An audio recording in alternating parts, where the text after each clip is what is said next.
Get ready for adventure. Islands of it, man. From the studios to Volcano Bay, this is the Universal Joint, a podcast devoted to all things Universal, with your host, Jim Hill and Dustin Foos. Welcome to Universal Joint Podcast. I'm entertainment writer Jim Hill, and my co-host, Dustin Foos, and I are recording this on Tuesday, May 28th, which is just 3 days away from when Disneyland Park opens Star Wars Galaxy's Edge, and just 2.5 weeks away from when Universal's Islands Adventure opens its new Hagrid's Magical Creatures motorbike adventure.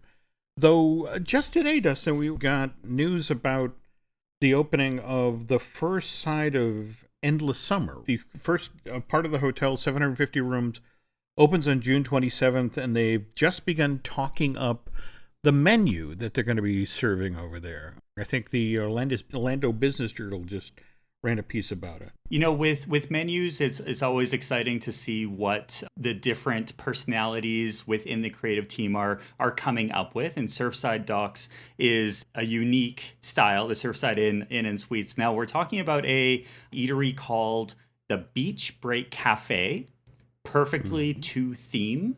Surfer-inspired dishes featuring Southern California flavors and fresh ingredients, food trucks and backyard barbecue. And as soon as they mention barbecue, I'm all in. What do you think? Yeah, it certainly is a California beach-inspired menu. And for example, we have the Pipeline Burger. We've got a Southern Cal Cobb salad. They have even a tofu power bowl. That hotel opens on June 27th, which is just 2 weeks after Hagrid. Yep. So, again, we have these dates for the Universal Orlando Resort. But if we pivot to California, we are still waiting on a date for the Jurassic World attraction. Yep. We had news break just this week that Chris Pratt, Bryce Dallas Howard, and B.D. Wong are going to be reprising the characters that they played in the Jurassic World movies as part of filmed elements of this attraction. All we have is summer 2019, and we're basically at this point 3.5 weeks out from the start of summer. So, well, and have you been seeing some of the not just photos, but there's videos of the attraction going through their cycles? So they have the ride vehicles, the boats, in, the water, and they're doing daytime splashdown, running through everything. All the effects are up and running. And actually, we saw a video where you could actually overhear the audio of Chris Pratt. So there's a lot of these types of things showing up, and it's amazing for me to look at it before the grand opening, whenever that's going to be, because the sheer scope of this land, this Jurassic World, is night and day to Jurassic Park. But it's going to be very cool. As part of the announcement, Chris Pratt, Bryce Dallas Howard, and B.D. Wong, they began to talk about one of the particular effects that will be in the attraction. And when you go to a Disney theme park and you get in line for the Haunted Mansion, and it's a beautiful, bright summer day, and then you step inside and you eventually would make your way to that hallway outside of the load area where they're doing the storm effect, and you're seeing the lightning and the wind blowing outside. And it's just, there's always this story disconnect. It's like, wait a minute, it was wonderful weather outside. I get inside the attraction and suddenly it's dark, it's stormy. Yep. It doesn't necessarily take you all the way out of the experience, but there is a disconnect. Now, that's similar to Pirates as well. When you get onto the boat and you go around the corner and you hear the winds and you're like, okay, I'm going into... And they're setting the stage. I get it. Toy Story Mania, same thing. You're being shrunk down to the size of a toy, but you never actually get shrunk back up after leaving. But this is cool. On the previous Universal Joint, I think we talked about the Mosasaurus, that 60-foot long alligator kind of a thing that took the big dinosaur out in the original Jurassic World. It also picked off the assistant. Yeah, just very hungry creature. Yep. Okay, anyway, we talked about the sequence where you come around a corner and they use these giant projection screens to tell you that you're looking into a 3.5 million gallon tank, and then it comes bashing up against the glass and it leaks. But what they're doing, and this is something that evidently Universal Creative set up with ILM, is that for the first time ever, the ride film will reflect what time it actually is in the real world. Oh, wow. So the aquarium observatory, as we know it from the film, was basically an outdoor arena. Mm-hmm. If you get on this Jurassic World ride at Universal Studios Hollywood, and it's 12 noon, as you go through this portion of the attraction, the lighting in the faux tank will tell you, okay, so the sun's directly overhead, so it's a brightly lit tank. On the other hand, if you're there at Universal Studios Hollywood and, on the summer night when the park's open till 9, 10, 11 o'clock at night, and you get on this attraction when there's a full moon, you will come around the corner and here's, again, this faux $3.5 million or gallon tank, but your only light source is the moon directly overhead. So you have the, dark shadows. And what ILM has set up for Universal Creative is so flexible. If you're in the park on a day when it's raining, you'll get on the attraction and you'll be able to supposedly be able to look up while you're going by in the boat scene and see the surface of the tank. And you can actually see, not only the gray sky of the rainy day, but you can see the surface being pitted by individual raindrops. That's crazy. Mm-hmm. I mean, I love that this is happening to you right now because, look, it's raining or, that sort of thing. So, I mean, I love that they're willing to do this level of storytelling in what is, let's be honest here, Dustin, this is basically a redo of a pre-existing attraction. Yeah. And while we're discussing Jurassic Park stuff, we have to pivot to Orlando quickly and discuss Project 791. Now, before we jump back, there was another little hidden thing that came out very recently within the last couple of days. It's actually not going to only be Blue that will be meeting guests at the Universal Hollywood area. They're actually going to be hatching unique dinosaurs that will be in the same Raptor Encounter area. What that means, we don't quite know, but the style that is being adapted to that area where the old Raptor Encounter is versus where we are now is very exciting. And all the team members are they're not saying, no, this isn't going to happen. They are sticking to script, and it's brilliant. I love when everyone is coming together as a team to tell a story. So that's something that's come out just recently, that there's going to be more than just Blue. Okay, well, again, pivoting back to Orlando to Universal Islands of Adventure, and oddly enough, again, we just had the Raptor Encounter there, switch sides of the street to make room for this construction, but all we know so far about this project is it's called Project 791. They're working on a 1.3 size acre spot right down by the water, the Central Lagoon at Islands of Adventure, the space that's just beyond the Jurassic Park Discovery Center. We've heard rumors of a raptor-themed name for this thing, right? Yes, with names very similar to Hagrid's Magical Creatures Motorbike Adventure. I'm assuming that it's going to have something to do with the raptor, but I don't know. What have you heard? All I've heard so far is that we've got a 2021 launch date on this. Yes. Thing, that it's supposed to be completed by then, be up and running, and I'm assuming, given how quickly this is probably going to come together, I mean, that they're really zooming along with the construction. But at the same time, I get it from their side of the fence. It's like, do you really want to follow a coaster with a coaster? That maybe you want some breathing space between when Hagrid's Magical Creatures Motorbike Adventure opens. But I guess, again, pivoting to things that we're waiting on, I mean, what is the deal with Project 126, which is the replacement for Terminator 2 3D? That attraction closed on Hollywood Boulevard at Universal Studios Florida back in October of 2017. At that time, we were told as a replacement, we were going to get a all-new live-action experience based on a high-energy Universal franchise. And we were told that this would open in 2019. And we're seconds away from June right now, Dustin. Meanwhile, just up the street, we had the patisserie, I believe it was called, closed, and we've had the Today Show Cafe. Again, not only has it finished its soft opening since we last recorded, Al Roker came to town on May 16th and did the grand opening. And that grand opening was incredible to look at.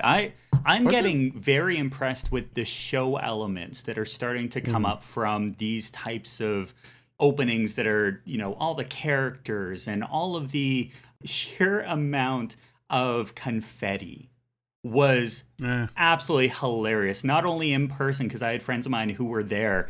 I swear to this day, they're still finding random confetti all over the place. Given that Al was there, that meant they were live broadcasting to the Today Show that morning. And of course, that's the sort of thing you do to make good television. Way too much confetti and way too many characters. But they didn't say anything, right? Like, that's the fact that they had the national audience right then and there. I was kind of hoping that they were going to share something. But now that they have the Today Show Cafe open, I guess that's kind of one of the things that they can do whenever they want. Well, yeah, I guess. But pivoting back to Terminator 2 3D, I guess the thing that's frustrating is in the same window of time, we had the teaser trailer for Terminator Dark Fate drop. And this is the first time James Cameron has come back to Terminator since, oh God, how long has it been?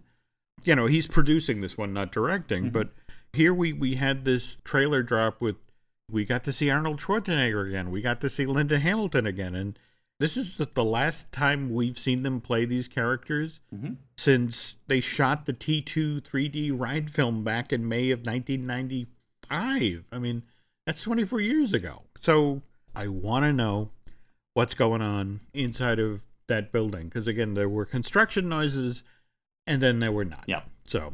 Well, and then they added the monsters that the store, the retail element, was switched into a monsters. And we're like, okay, why? Granted, that is still the exit queue for the monster show that's right next door. It kind of makes sense to have that as a synergy. That's kind of a gimme. Yeah. We don't know when the T2 3D replacement is opening. But on the other hand, we know Big Fire is opening out on City Walk because you came across a listing. They've begun hiring staff for this, right? Yep. So they're looking to hire over 300 new team members for Big Fire.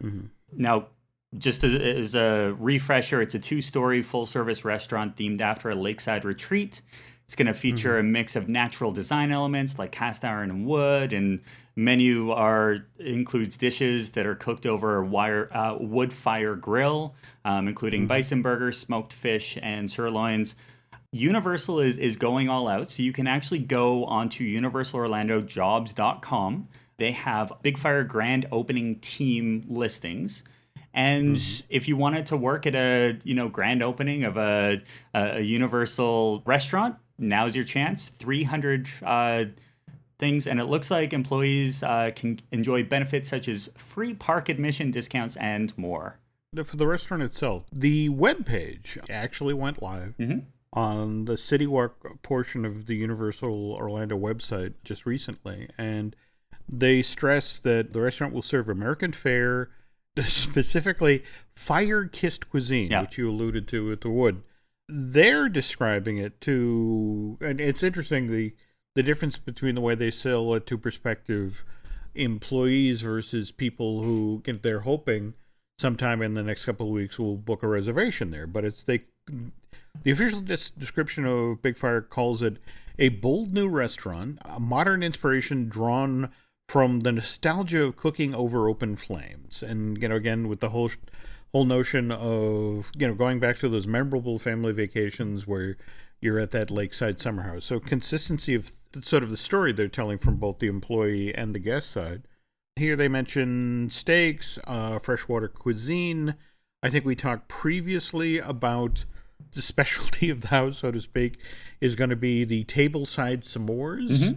In closing out the description, they describe Universal City Walk as the epicenter of awesome. And for me, that was new. I had never heard that catchphrase before. Sure. But the interesting thing is, you hammer on Google, this is how they've supposedly been describing Universal Orlando's dining, retail, and entertainment district. So since May of 2017. So I clearly have not been paying attention, Dustin. again, the one thing I have been paying attention to is the announcements for this year's Halloween Horror Night, especially the Orlando version. Mm-hmm. They're starting a full week earlier this year, September 16th. Or September 6th. Oh, December 6th, my mistake. And running through November 2nd. Yep. And they just announced their second original content haunted house, and this one is called Depths of Fear. Did you see the announcement? Or I did. Incredible. I think when we're talking about Universal Orlando and their Halloween Horror Nights, they continuously kind of build on the excitement year after year. Mm-hmm. The haunted house takes its inspiration from a specific subset of horror movies. Now, this isn't just the classic like horror movies from the 40s, 50s. This is like Leviathan and Deep Star 6, where people are working on a mining platform or some sort of scientific observatory deep below the surface of the ocean, and something goes horribly, horribly wrong. And just going through this, when they say either some sort of creature begins to stalk the crew or people develop nitrogen narcosis and then go mad, all of these descriptive words is exactly what you want when you go into a Halloween Horror Nights experience, right? Let's be honest here. Both Leviathan and Deep Star 6 were terrible movies. But again, you can get a really good maze out of a terrible horror movie. Mm-hmm. Supposedly, midway through the maze, after the crew that are infected with this horrible parasite leap out at you, and I guess the crew members who are fully transformed into the creatures leap out at you as well. But midway through the maze, the surviving members of the crew decide, well, the only way we can deal with this is to hit the auto-destruct. And so now you're halfway through the maze and you begin to hear the station will explode in 2 minutes, and the countdown begins. Yeah. And it's like, that's an interesting choice in an attraction where you can only move as fast as the people directly in front of you. And I'm going to be intrigued to see this one in action, because I don't recall that they've ever had sort of introduced a ticking clock into a maze before. And I know it's only pretend, but face it, how many times have you been to a Halloween Horror Night? And we all know it's like, look, it's not a werewolf, it's a teenager, all right, who's being paid not nearly enough to jump out, for 8 hours.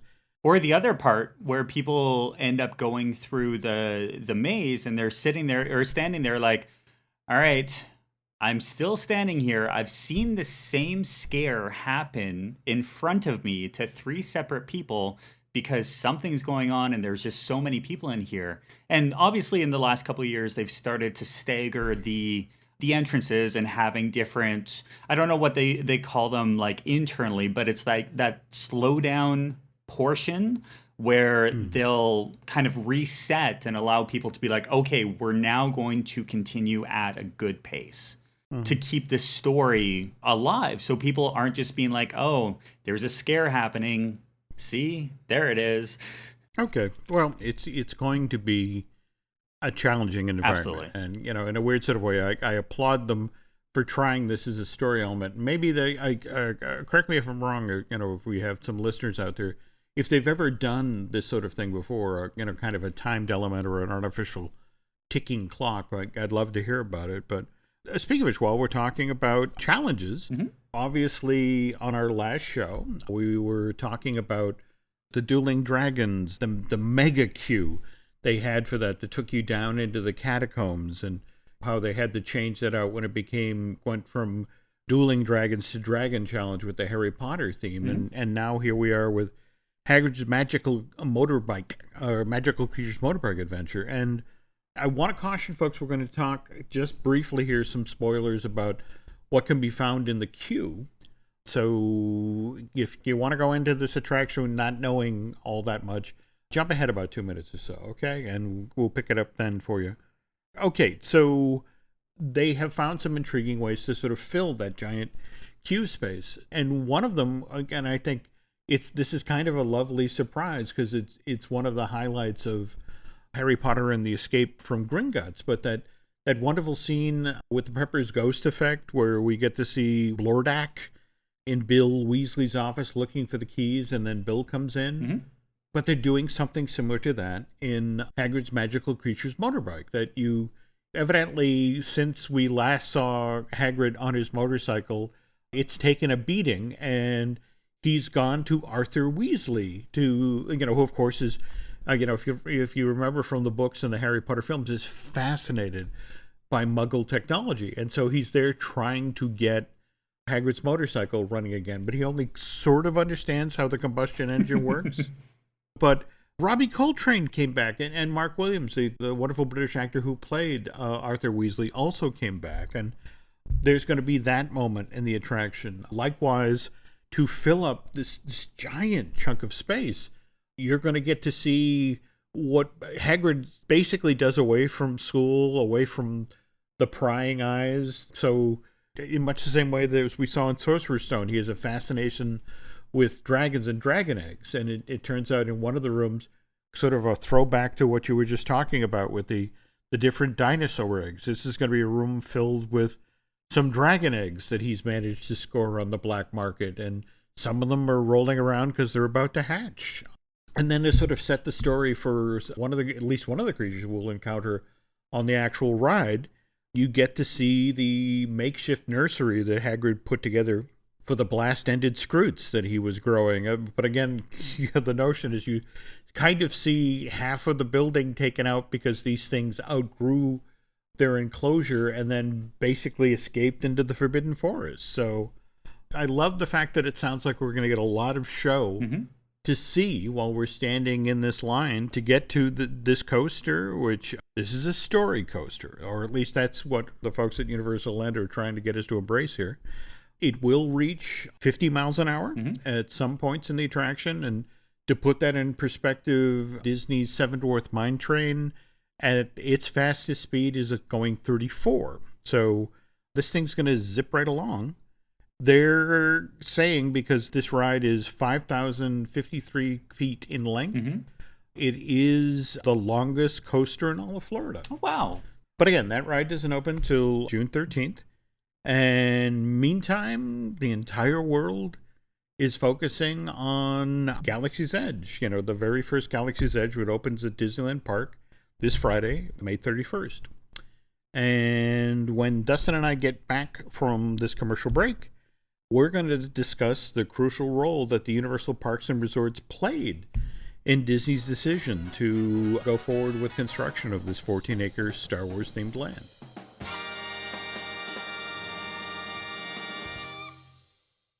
This episode is brought to you by LifeLock. It's Cybersecurity Awareness Month, and LifeLock has tips to protect your identity. Use strong passwords, set up multi-factor authentication, report phishing, and update the software on your devices. And for comprehensive identity protection, let LifeLock alert you to suspicious uses of your personal information. LifeLock also fixes identity theft, guaranteed or your money back. Stay smart, safe, and protected with a 30-day free trial at LifeLock.com/podcast. Terms apply. This episode is brought to you by Marqeta. When it comes to your payments provider, you can't afford to compromise. Marqeta's modern payment solutions flex with your business without the trade-offs. Stable and agile, secure and innovative, scalable and configurable.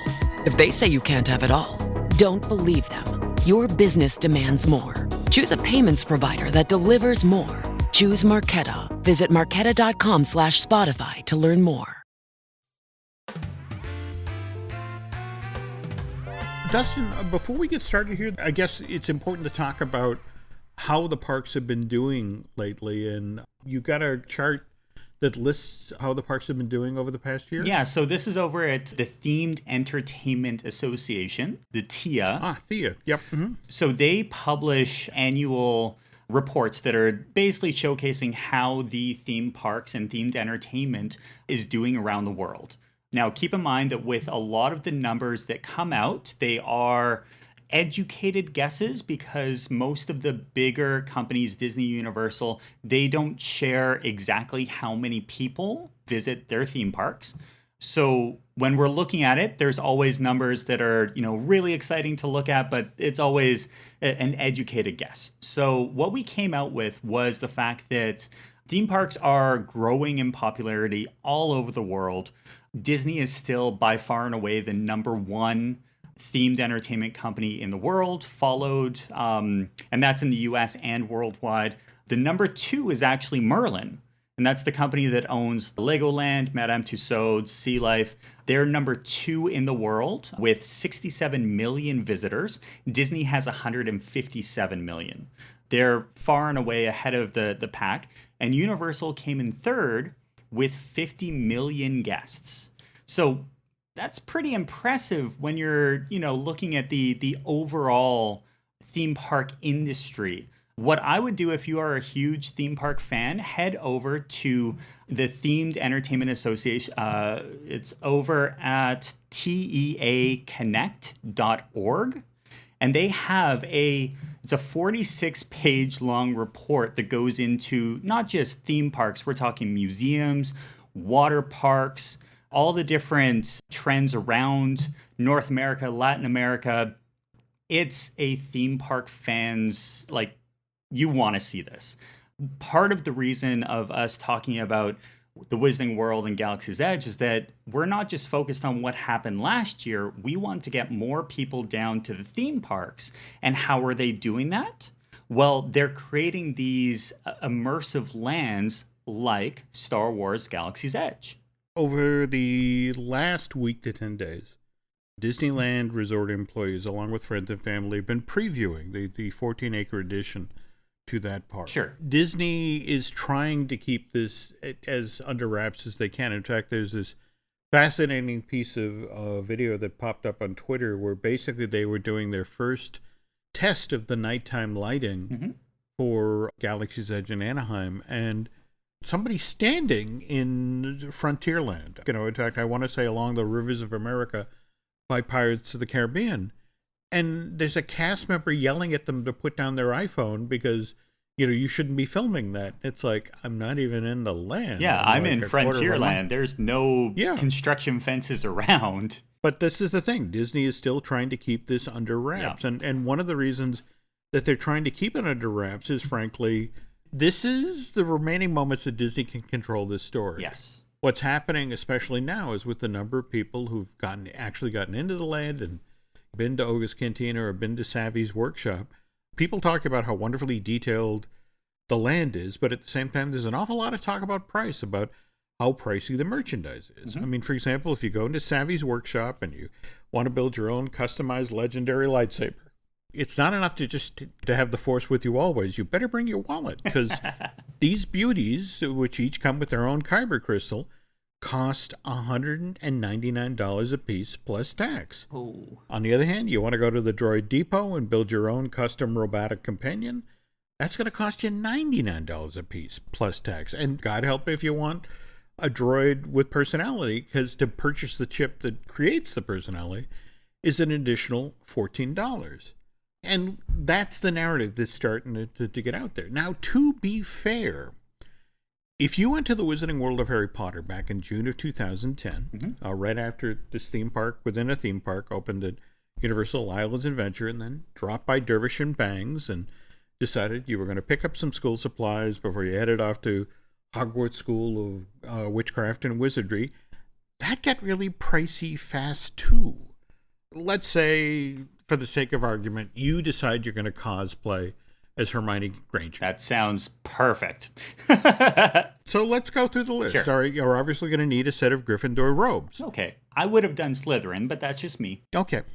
Back then, a robe, if you bought it at Dervish and Bangs, again, official, authentic Gryffindor robe, $99. Yep. Then, if you wanted to pick up a replica of Hermione's wand, that was going to set you back $28.95. Sure. And again, this is Hermione. She's, very studious. So you're going to need a quill. The quill costs $40. I understand it because it was an ostrich plume. But, beautifully hand-picked, clean, the ostrich plume. And then you need a roll of parchment. Those were $10.95 a piece.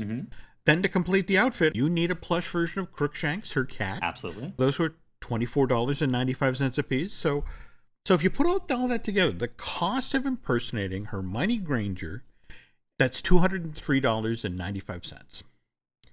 I was there for the grand opening. They were shooting something in the street. I ended up basically being forced into Dervish and Bangs and had to hang out in the store for 20 minutes or so And it was just me and the cast members who were working there. So we got talking, and they started telling stories about the people who come in here and that they must have everything Harry Potter. Mm-hmm. And it said it really wasn't all that unusual to have somebody leave the store with 2 huge bags and to have spent just for themselves $350. Just sort of like, oh, look at all this cool stuff I got. Mm-hmm. I guess what I'm saying here is that to spend $99 for the privilege of building your own custom droid and then paying an additional $14 for that droid to have a personality. Right now, if you go to Dervish and Bangs, you have to pay $1 more to get a robe. They've raised the prices of robes now from $99 to $114. Mm-hmm. And those wands, the ones that used to be $28.95, yep, they're now $46 a piece. That's more than a 50% markup from what they were selling for back in June of 2010. And I'm told that the replica ones are that price point because the interactive ones are selling for $52. Mm-hmm. And those didn't get introduced to the park till June of 2014 out ahead of Diagon Alley. And they originally sold for just $45. So by then, the price of the replica wands had crept up to $35. So I guess what I'm saying here is that all the people now who are talking about Oga's Cantina at Galaxy's Edge and how they can only get 125 to 150 people in at a time, and that's standing room. I don't have an accurate count on how many people can sit down in booths or sit down at the bar. Well, and how many people are going to be showing up just to get photos? Well, there's that too. There's a lot of this type of numbers that we're thinking ahead of the press days and the actual opening day. Mm-hmm. We don't know yet. So we understand the numbers, the 125 to 150 patrons in Olga's Canteen. That's not a lot. That's similar to compared to what you could get into Savvy's workshop for the lightsaber thing. Supposedly only 14 people at any one time can be building a custom lightsaber. That sounds like a low number, but do you remember the original Ollivanders experience in Hogsmeade? I do. I was there in, I think it was 2011, early 2011. It was very hot outside. I remember this because I took a photo of my shoe melting because we were standing outside of Ollivanders in the Florida heat without shade. And the other thing, frankly, the color of Hogsmeade Village, where the line was originally for Ollivanders, you're up against that black faux rock next to a black building that is holding all of the heat, in the Florida sun. In fact, I'm honestly not surprised to hear you talk about shoes melting. Well, because we talked about it many times with the fact that when Hogsmeade opened, they didn't realize how big of a success this was going to be until they saw the lines. And then when what happened over at Diagon Alley, yes, Ollivanders is in Hogsmeade, but it's all about thinking long term. And 25 people in a room after they've been spending upwards of an hour just waiting outside in this heat, they're going to want to spend a little bit more time in the gift shop. So it's a weird little catch-22. It was. And in fact, I remember from being there from the opening, there was no queue. They had to put in, that sort of faux, that black metal railing to try to create queue space because that was open. Yep. Previously. They just did not anticipate what a phenomenon that would be. I mean, in fact, I would argue in a lot of ways the whole wand chooses the wizard moment in Ollivanders was the best show in all of the wizarding world. And because it was intimate. I mean, it happened right in front of you. Yeah. But if they were working at peak efficiency, they could only get 150 people an hour through there. And face it, Dustin, on a summer day when there are 30,000 people inside of Universal's Islands of Adventure, that's 1 out of 25 people could have experienced that. And this was back in the day when they didn't allow for any of the merchandise of Harry Potter to be sold outside of the Wizarding World of Harry Potter. They didn't have these pop-up wand spots in all the different stores. That was the only place you could get it. Yeah, and that changed fairly quickly. And in fact, it kind of speaks volumes that when they were designing Diagon Alley, suddenly we had yet another Ollivanders, and the one that now we supposedly actually got in the movies. In fact, the one that was in Hogsmeade Village was now, oh, that's the annex. Yes, that's the one we have away from Diagon Alley. Yeah. But the one they built in Diagon Alley had 3 different presentation rooms, all carefully hidden. So you never knew that, when you were in having your wand picks the wizard moment, that 2 identical rooms right nearby, 50 other guests were having the exact same experience. They took the lessons from Hogsmeade and applied those to Diagon Alley. One of the bigger successes of the Wizarding World, obviously, was Butterbeer, and we're seeing that Disney trying to sort of horn in on that food-based retail opportunity with the blue milk and the green milk that's being served in Galaxy's Edge. And it's funny, already you can see the stories that are out there about Disney is selling blue milk for $7.99, which is $1 more than, what Universal is charging for Butterbeer, and it isn't Disney greedy. And it's like, now wait a minute. Yeah. When the Wizarding World first opened in June of 2010, if you wanted just a plain liquid cold glass of Butterbeer, that was $2.99. The frozen version sold for $3.99, and if you wanted either in a souvenir mug, that cost you $8.50.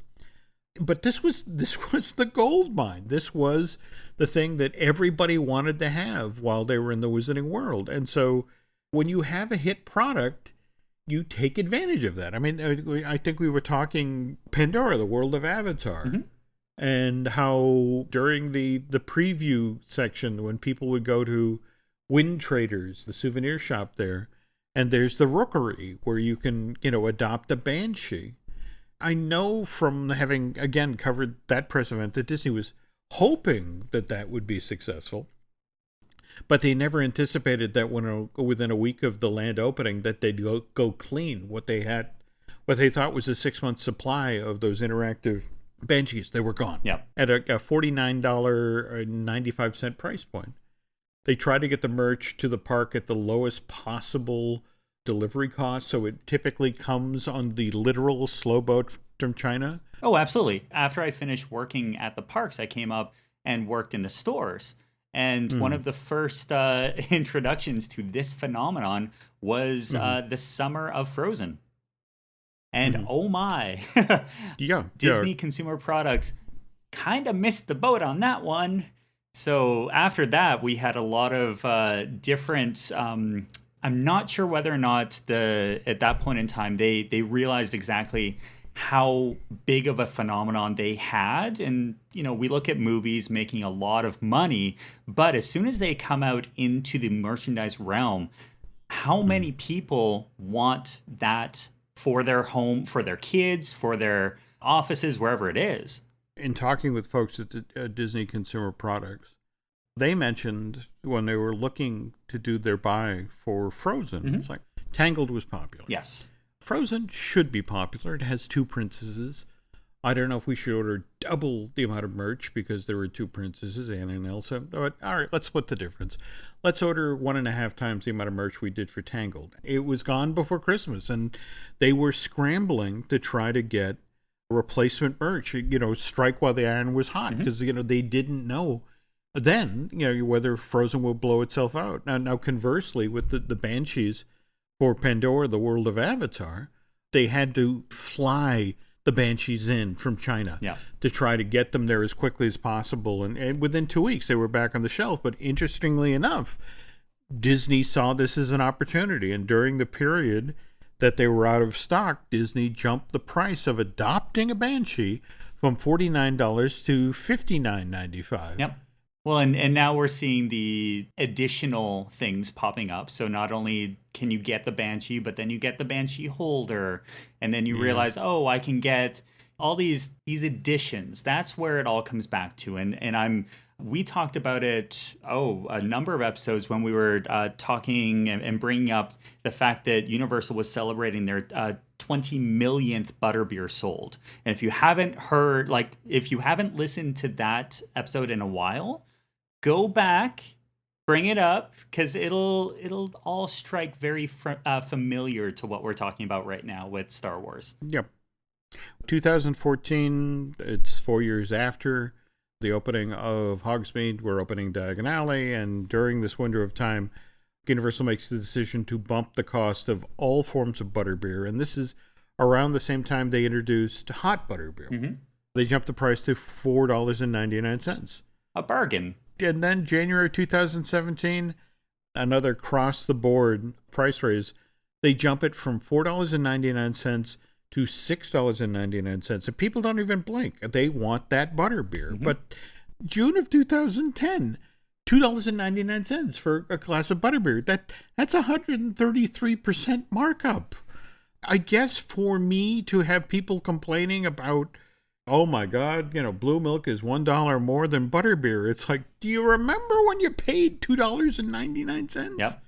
The other hard lesson here, folks, right now, yes, they are selling these legacy legacy lightsabers for $199. Yes. And the droids are $99 plus $14 for the personality chip. Dustin, you and I both know this is the introductory price. Oh, yeah. If you're complaining now about that, what are you going to say when the price jumps for the lightsabers to $225 or $250? Because that's coming. In fact, if you go on eBay right now, the people who buy these things and immediately turn around and try to get top dollar for them. Oh, there are full stores. So this is something that's changed in between, I'd say 2008, 2010 into today. You now have personal shoppers. Mm-hmm. You have services where people will go into the parks, buy a piece of merchandise, and send it to you wherever you live. Mm-hmm. And that's not just from the official sources. There are people who will go in and buy, and we've seen this with the pop vinyls. How they will do limited edition pop vinyls. People will go in, buy 5 to 10 or 20 of them, and walk out with, this huge bag, knowing that they're already sold on eBay. And it's a different kind of mentality now because the parks on both sides, Universal and Disney, are realizing that most of these individuals are annual pass holders. And there's a little piece of wording that says that you can't make money as an annual pass holder on Disney property. You can't conduct business.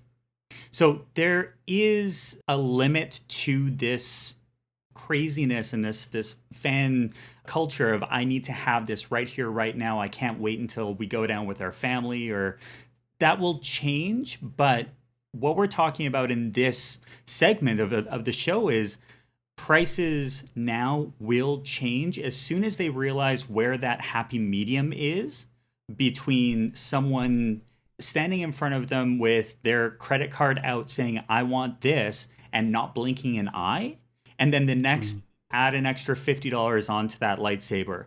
Okay, they may think long term, but they're still going to get it. Well, what happens if they raise it up? And it's a great conversation, but I always caution people, Galaxy's Edge isn't open yet in Orlando at Walt Disney World, and things will change between here and then. Always keep that in the back of your mind. Disney didn't pluck that $7.99 blue milk price out of the blue. Mm-hmm. It literally was completely aware, nobody's more aware of how well butterbeer sold, or more to the point, what Universal is selling butterbeer for these days, than Disney. In fact, I want to thank Disney Dish listener Catherine the Great. She passed along a survey that I think is a wonderful way to close out today's show, to sort of reinforce the fact of how closely Disney and Universal pay attention to one another. Because out ahead of the opening of, and this is a Universal Orlando survey. This is not a Disney. This is Universal coming with a Universal logo and from a Universal email. This isn't Universal Hollywood asking about how Disneyland, which is 30 miles away, or how people are aware of Galaxy's Edge. This is Universal Orlando asking about it. So anyway, these are the specific questions that were asked on this survey. It's like, how would you describe your level of Star Wars fandom? And your 5 choices were hardcore fan. I am the most intense, knowledgeable fan with a lot of love of Star Wars. You're a dedicated fan. You really like Star Wars. I'm a casual fan. I like Star Wars. I'm a new fan. I recently have taken an interest in Star Wars. And finally, indifferent. I know about Star Wars, but really don't care.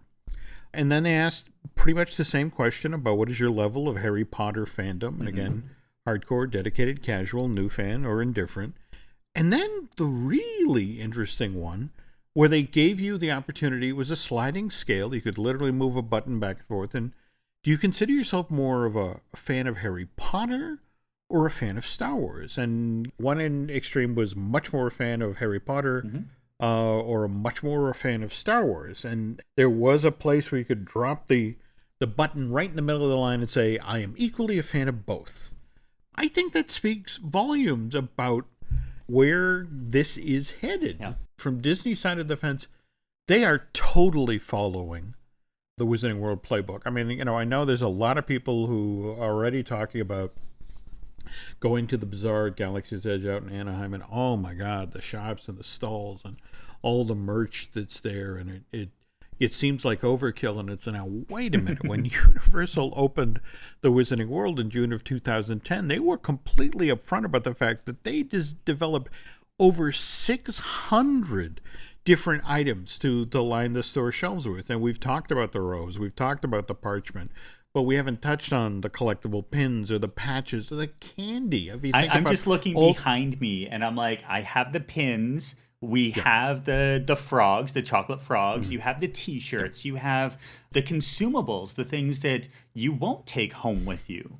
And there's so many different layers that go in. And this is not something where they've come in overnight. They have been planning this since long before they made the announcement at D23 that this was coming.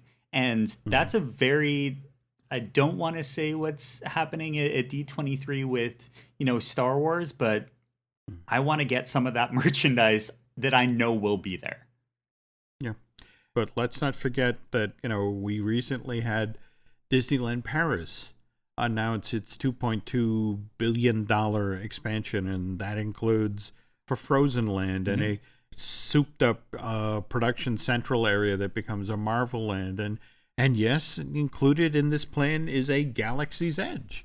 And if you look over on the Universal side of the fence, there are no slouches either. We've got the 2 Harry Potter themed lands in Orlando, Diagon Alley and Hogsmeade.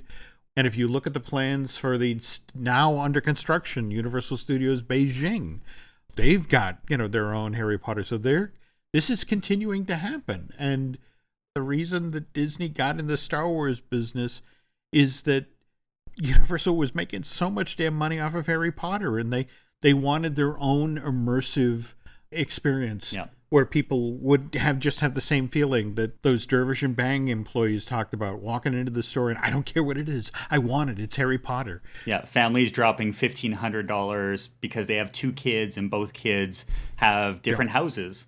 So they're not going to get just a generic Gryffindor. You're going to get all of the, absolutely. And that adds up. Looming up over the horizon is Universal Studios, or Universal's Fantastic Worlds. Yep. The park that they're building, just across the way from the Orange County Convention Center. And that's going to have at least one Nintendo-themed land. In fact, that's where it gets really interesting, Dustin, because Disney doesn't have anything like that. When Universal starts putting the Nintendo ride shows and attractions in the park, Disney doesn't have anything like that in the gaming world. Yeah.